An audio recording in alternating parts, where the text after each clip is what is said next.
I arrived at Rachel's house 2 hours early for Thanksgiving dinner. The turkey was already in the oven, and I'd volunteered to help with the side dishes. My daughter had texted me the night before saying she could use an extra pair of hands, and I'd been grateful for the invitation. Grateful. That's what I'd become at 67 years old. Grateful for invitations to my own daughter's homes. The front door was unlocked, as Rachel had promised. I let myself in, carrying the sweet potato casserole I'd made the night before and a bag of fresh green beans from the farmer's market. The house smelled like roasting meat and cinnamon, warm and welcoming in a way I wished extended beyond the scents. I could hear voices coming from the back of the house, not in the kitchen, but further back. The garage, maybe. I set the casserole on the counter and followed the sound, thinking I'd let them know I'd arrived. The garage door was slightly ajar. That's when I heard my daughter Kim's voice, clear as a bell. I mean, how much longer can it really be? She's almost 70. Kim, don't.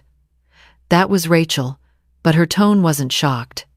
It was tired. I'm just saying what we're both thinking. Once she's gone, we split that house 50-50, right? That's what Dad would have wanted. I stood frozen in the hallway, my hand still on the doorframe. It's worth what now? $450? $470? Kim continued. That's over $200,000 each. We could finally breathe. Rachel's voice was quieter, but I heard every word. I know. Believe me, I've thought about it. Jack and I could pay off the medical bills from Emma's surgery. You could get a decent place instead of that rental. Exactly. And it's not like she needs all that space anymore. There was a pause. Then Kim again, almost laughing. Remember when she said she wanted to stay there forever? Until she died in her sleep like Dad? God, that was depressing. Rachel's voice carried a sigh. But maybe that's the best we can hope for. Quick and soon. My hand dropped from the doorframe. I stood there in the hallway, breathing slowly, carefully, like I'd just had the wind knocked out of me, which, in a way, I had. I didn't storm in. I didn't cry. I didn't leave. I walked back to the kitchen, put my green beans in the refrigerator, and went to work on the pie crusts Rachel had left thawing on the counter. When my daughters emerged from the garage 20 minutes later, laughing about something on Kim's phone, I was rolling out dough with steady hands. Mom, you're here. Rachel's surprise seemed genuine. I didn't hear you come in. Just got here a minute ago, I said, not looking up from the counter. Thought I'd get started on these pies. They both kissed my cheek, one after the other, the way they'd done since they were little girls. Kim smelled like the cigarettes she thought I didn't know about. Rachel's perfume was too strong, the way it had been for years. We worked together in that kitchen for the next 3 hours, the three of us, preparing a feast for 15 people. My hands moved automatically, peeling potatoes, chopping celery, stirring gravy. I laughed at jokes. I asked about my grandchildren. I complimented Rachel's new backsplash. And the entire time, I was making plans. The thing about being a real estate agent for 35 years is that you learn a lot about people. You learn how they think about property, about money, about their futures. You learn what motivates them, and you learn how to protect yourself. That night, after I'd helped clean up, after I'd hugged everyone goodbye, after Kim had said love you, Mom, without quite meeting my eyes, I drove home to the 4-bedroom house on Maple Street that Frank and I had bought in 1982. I walked through each room slowly. The living room where we'd hosted Christmas mornings and birthday parties, the kitchen where I'd packed school lunches for 2 decades, the master bedroom where Frank had died in his sleep 5 years ago, peaceful and sudden, a heart attack that took him before he even woke up, the house I'd promised I'd die in. I poured myself a glass of the good wine, the Pinot Noir Frank and I had been saving for our 40th anniversary that never came, and I sat at the kitchen table. The same table where my daughters had done their homework, where we'd played Monopoly on rainy Sundays, where Frank had held my hand and told me everything would be okay during my mother's final illness. I wasn't angry. That's what surprised me most. I expected to feel rage, betrayal, that hot burning feeling in my chest that I'd felt when Frank died and left me alone. But I didn't feel any of that. I felt clear.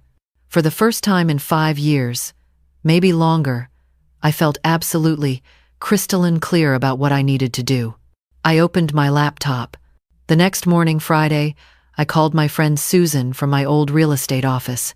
Susan had transitioned into working with seniors about 5 years back, helping them downsize, finding retirement communities, assisted living facilities. We'd had lunch the month before, and she'd mentioned a new development in Northwest Portland, independent living with support services available. A community, she'd called it. Dot? Her voice was warm when she answered. Happy day after Thanksgiving. How was your dinner? Educational, I said. Susan, remember that place you told me about? The Waterford? The senior living community? Beautiful place. Why do you ask? I want to see it. Today, if possible. There was a pause. Today? Dot, is everything okay? Everything's fine. I just think it's time I made some changes. Susan picked me up 2 hours later. The Waterford was a low-rise building complex in Northwest Portland, brick and glass and landscaped courtyards. It didn't look like a nursing home. It looked like an upscale apartment complex, which is essentially what it was. We toured a 2-bedroom unit on the 3rd floor. Floor-to-ceiling windows overlooked the Willamette River. A kitchen with modern appliances, not that I'd need to cook much with the dining room downstairs. A spacious living room, a 2nd bedroom for guests, though I suspected I wouldn't have many. The community here is really active, Susan was saying, walking me through the amenities. There's a book club, art classes, a fitness center, with classes designed for seniors, movie nights. And they organize trips, to the coast, wine country, even Seattle for shows. I stood at the window, looking out at the river, the bridges, the city I'd lived in my entire adult life. How much? I asked. Susan told me. It was significant but manageable, especially if I sold the house. The mortgage was paid off. Frank had made sure of that before he died. I'll take it, I said. Don't you want to think about it? Maybe talk to Rachel and Kim? I turned from the window and looked at my old friend. Susan's expression was concerned but not surprised. We'd known each other for 23 years. She could read me pretty well. No, I said. I don't want to think about it, and I definitely don't want to talk to them about it. When can I move in? There's a waiting list usually, but... Susan pulled out her phone, texting quickly. Let me see what I can do. What she could do, it turned out, was quite a lot. By the time she drove me home that evening, I had a move-in date, January 15th, 2 months away. You're sure about this? Susan asked as we sat in her car outside my house. I've never been more sure of anything, I said. Monday morning, I called Edward Chen, the estate attorney who'd helped me with Frank's will 5 years ago. His office was in downtown Portland, in one of those old buildings with high ceilings and dark wood paneling. Mrs. Harrison, good to see you again.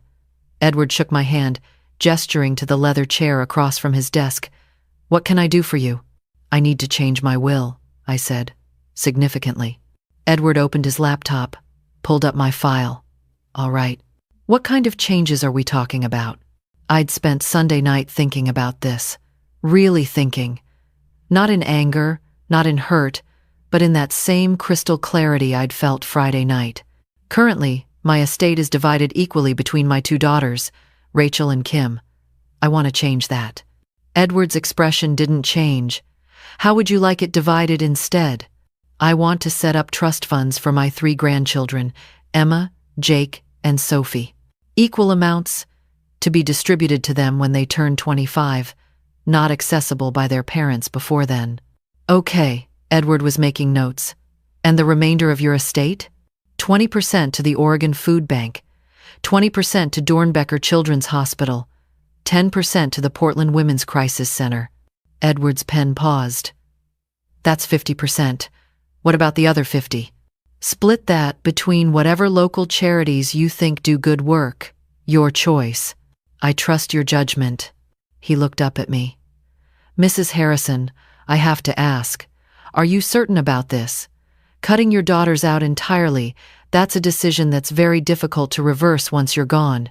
I'm not cutting them out, I said calmly. Their children will be taken care of, better than they would be if Rachel and Kim had access to the money now. And I'm making sure other people who actually need help get some support. May I ask, what prompted this? I met his eyes. I overheard a conversation that made me realize my daughters are counting on my death to solve their financial problems. I'd rather make sure my money does some good for people who aren't just waiting for me to die. Edward was quiet for a moment. Then he nodded. I understand. We'll draw up the new documents. Given what you're describing, I'd recommend a trust structure to make it harder to contest. It'll take a few weeks to prepare everything properly. That's fine, I said. I'm not in a rush. But Edward? Not a word of this to anyone. Not my daughters, not their husbands, nobody. Attorney-client privilege, he assured me. When you say trust structure, I'm also going to recommend you consider a revocable living trust for your remaining assets. It'll help avoid probate and give you more control during your lifetime. We spent the next 2 hours going through details, account numbers, property deeds, investment statements. I'd been organized when Frank died, and I'd stayed organized. Everything was documented, filed, accessible. When I left Edward's office, I felt lighter than I had in years. That week, I called a real estate agent from my old firm, Marcus Williams. Young guy, ambitious, good at his job. I'd mentored him when he first got his license. Dot, how are you? His voice boomed through the phone. I've been meaning to call you, actually. I've got a developer client looking for properties in your neighborhood. That's interesting, I said, because I'm thinking of selling. You're kidding. That beautiful house on Maple? I'm not kidding. I'm moving to a senior community downtown, and I don't need 4 bedrooms anymore. When are you thinking? List it January 1st. I want to be moved out by mid-January. Marcus was quiet for a beat. That's fast, Dot. Right after the holidays. Market's usually slower then. I don't care. I want it done. Your daughter's on board with this? My house, my decision, I said. Can you do it or not? Of course I can do it. I'll do a walkthrough this week, get some comps together, and we'll talk pricing. He came by on Thursday, walked through every room, took notes, measurements, photos. We sat at that kitchen table, and he showed me the numbers. The market had been good, better than good. I think we can list at $495, Marcus said. It'll sell fast at that price, maybe even get multiple offers. Do it, I said. You really don't want to talk to Rachel and Kim first? Everyone kept asking me that. No, I said. This isn't their decision, it's mine. Thanksgiving had been Thursday. By the following Thursday, 1 week later, I had secured a new apartment, rewritten my will, and put my house on the market. Not bad for a 67-year-old woman who was supposedly just waiting around to die. The hard part was the next 6 weeks, pretending everything was normal. Rachel called twice, Kim once, short conversations about nothing much. How was I feeling? Fine. What were my plans for Christmas? I wasn't sure yet. Did I need anything? No, I was good, thanks. Kim mentioned she was having trouble with her car, one of those comments that used to prompt me to offer help, money, to drive over with my checkbook. Instead, I said, "That's tough. I hope you can get it sorted out." There was a pause on her end. Yeah, me too.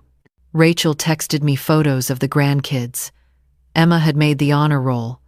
Jake's soccer team had won their tournament. Sophie had lost her first tooth.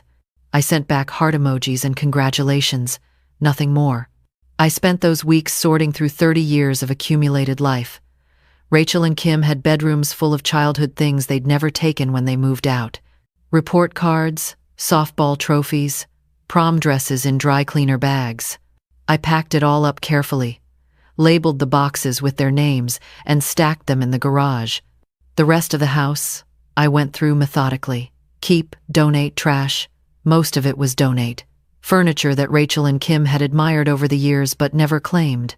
china that had been my mother's, books I'd read and reread, clothes from a life I wasn't living anymore. Susan helped me find an estate sale company. They'd come in after Christmas, sell everything I wasn't taking with me. The proceeds would go to charity. Another thing my daughters didn't need to know about yet. I kept Frank's ashes.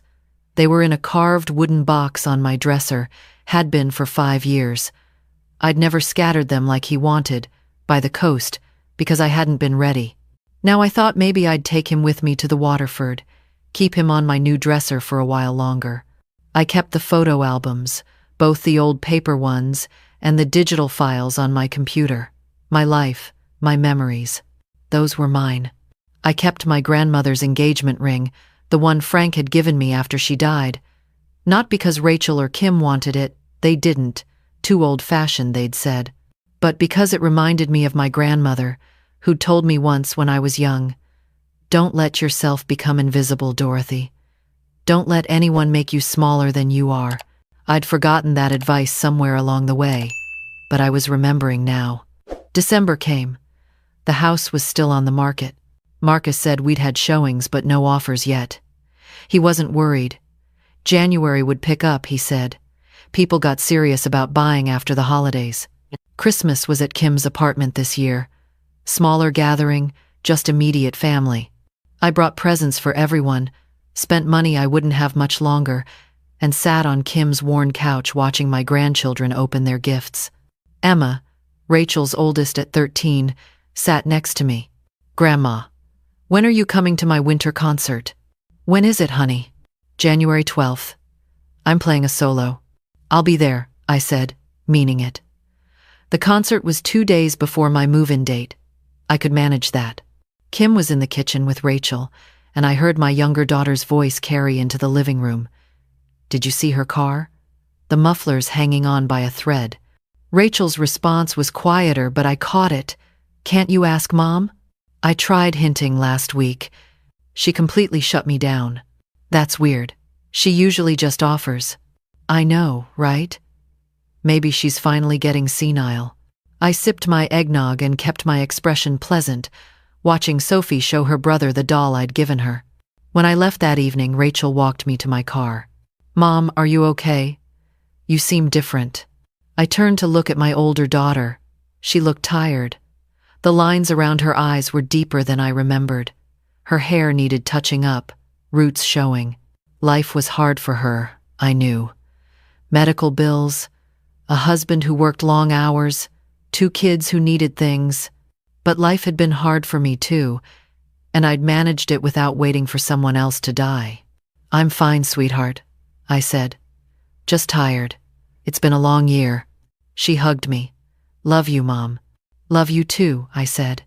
And I did. That was the thing. I loved them both. But love wasn't enough anymore. Not when they were planning my funeral before I was even sick. January came fast. On January 3rd, Marcus called. "We got an offer. Full price. Cash buyer. Wants to close in 3 weeks." "Take it," I said immediately. "Don't you want a counter-offer? Ask for more?" "No. I want it done. Take the offer."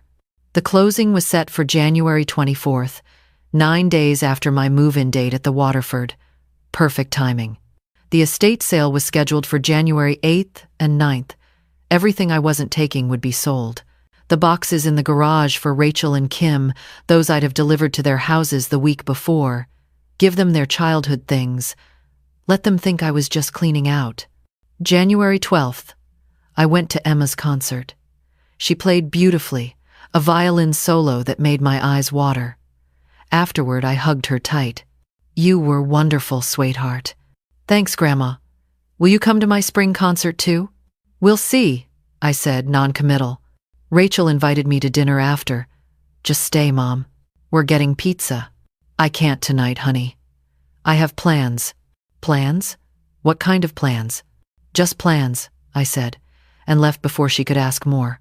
January 15th arrived cold and gray, typical Portland winter. The moving truck came at 8 a.m. I'd hired professionals to handle it. The furniture I was keeping, the boxes I'd packed, all of it loaded up efficiently while I supervised. Rachel's car pulled up at 9:30. She got out, staring at the moving truck. "Mom, what's going on?" "I'm moving," I said simply. "Moving? Moving where? You didn't say anything about moving." "I'm moving to the Waterford. It's a senior living community downtown." Rachel's face went pale. "Senior living? Mom, are you sick? Is something wrong?" "Nothing's wrong. I just decided it was time for a change." Kim's car screeched to a stop behind Rachel's. Someone had called her, apparently. "What the hell is happening?" Kim demanded, climbing out of her car. Rachel said, "You're selling the house?" "I already sold it," I said calmly. "Closing is next week."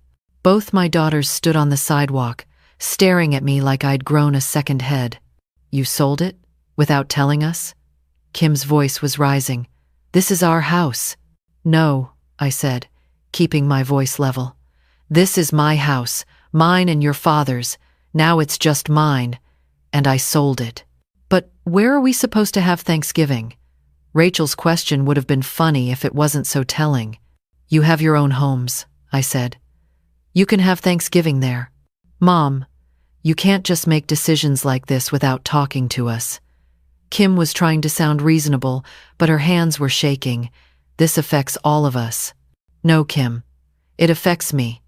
I'm the one who lives here. I'm the one who pays the bills. This is my decision."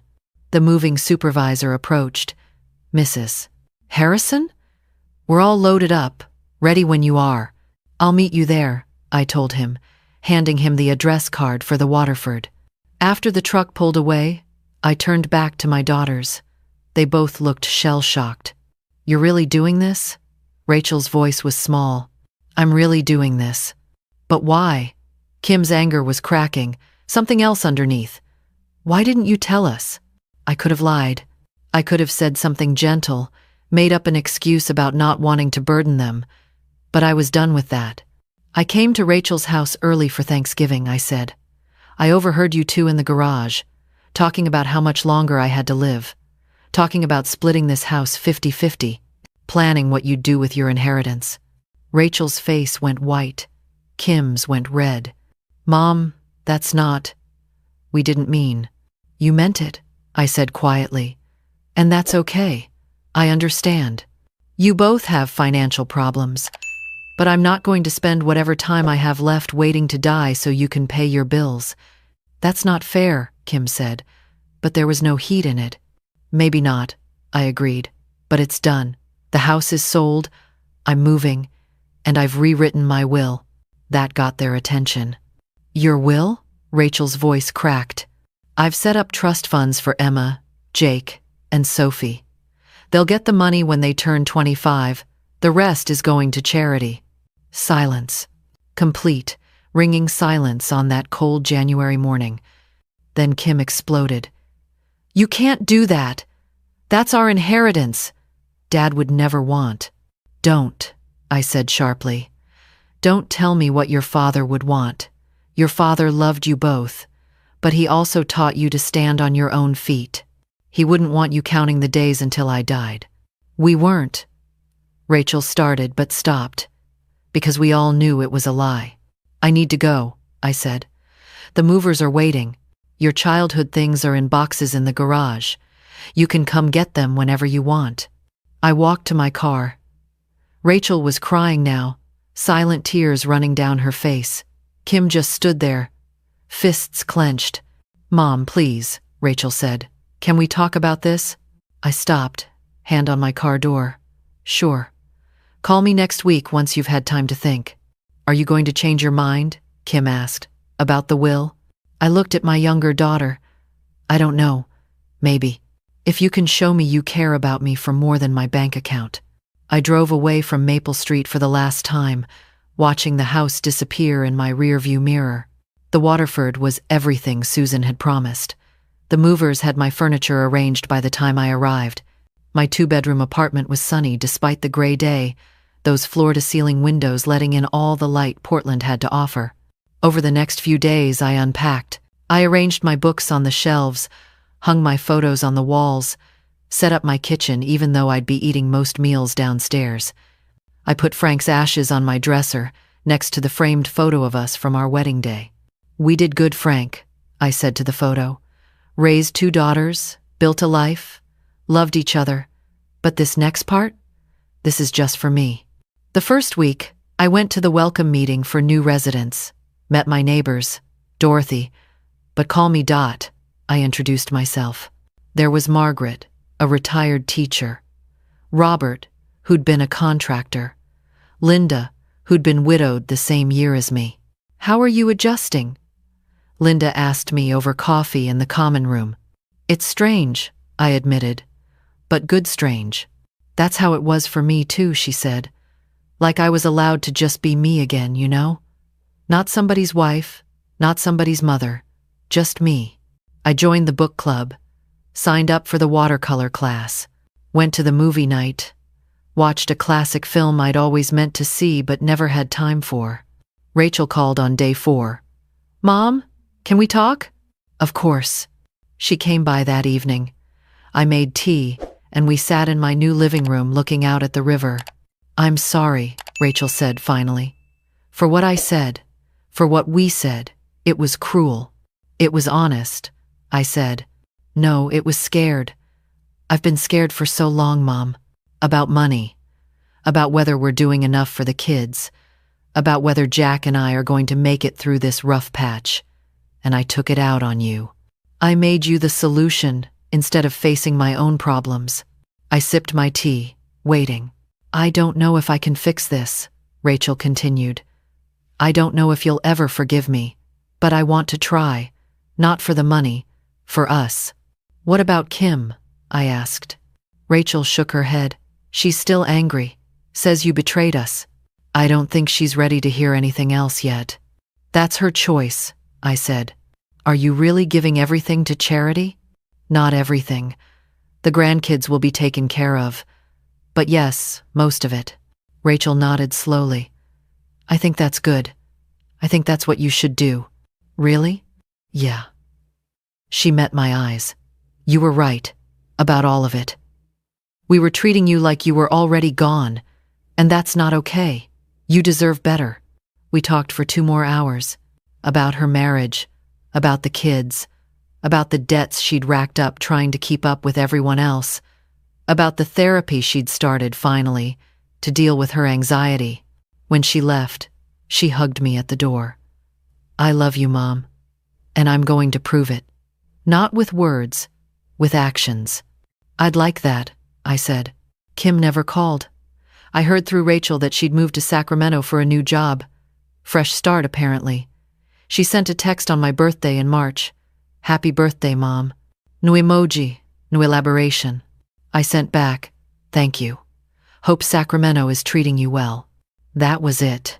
Emma came to visit me twice a month, started staying for dinner, talking about school, about boys, about her friends. She loved the view from my apartment. 'Grandma, this is so cool,' she said on her 3rd visit. 'You can see all the bridges.' It is pretty nice, I agreed. Are you happy here? I thought about that. Yeah, I really am. Jake came too, occasionally, awkward and 13 but trying. Sophie was still too young to come alone, but Rachel brought her when she visited. I went to Emma's spring concert, her summer recital. I video called with Jake when his soccer team made the championships. I sent Sophie art supplies when Rachel mentioned she liked to draw. But I also lived my own life. I took the Waterford trip to the coast and scattered Frank's ashes at Cannon Beach, finally, with Linda and Margaret there to hold my hands. I learned to paint watercolors, badly but enthusiastically. I read 47 books in the first 6 months. I made new friends, had coffee dates and movie nights and long conversations about everything and nothing. I volunteered at the Oregon Food Bank every Wednesday morning, packing boxes and sorting donations. I was busy. I was engaged. I was alive. 1 year after I moved to the Waterford, Rachel invited me to Thanksgiving at her house. "Just us," she said. "You, me, Jack, and the kids. Small and simple." I went. The turkey was a little dry, and the mashed potatoes were lumpy, but the company was better than it had been in years. Rachel and I did the dishes together while Jack helped the kids with a puzzle in the living room. I talked to Kim last week, Rachel said, scrubbing a pot. She asked about you. That's progress. She's not ready to reach out yet, but she's thinking about it. Tell her I'm here when she is, I said. After dinner, Emma pulled me aside. Grandma, can I ask you something? Anything, sweetheart. Mom told me about the trust fund. The one you set up for me and Jake and Sophie. Did she? Emma nodded. She said it's our money when we turn 25, and she can't touch it. That you wanted to make sure we had something that was just ours. That's right. Thank you, Emma said, her eyes serious. But more than that, thank you for teaching me something. What's that? That it's okay to choose yourself. That you don't have to wait for permission to live your own life. I hugged my granddaughter tight, this young woman who understood more than her mother had at twice her age. Driving back to the Waterford that night, I thought about the moment in Rachel's garage when I'd overheard that conversation. The moment everything changed. I didn't regret what I'd done. Not moving, not the will, none of it. Because here's what I learned. You're never too old to start over. You're never too old to choose yourself. And being alone isn't the same as being lonely. I pulled into the parking garage at the Waterford and took the elevator to the 3rd floor. My apartment was warm and welcoming, lights from the city glittering through the windows. I made myself a cup of tea and stood at those windows, looking out at the bridges and the river and the life I'd built. At 67, after losing my husband, after discovering my daughters were waiting for me to die, I'd found something I didn't know I'd lost. I'd found myself again. And that, I thought, taking a sip of my tea, was worth more than any inheritance,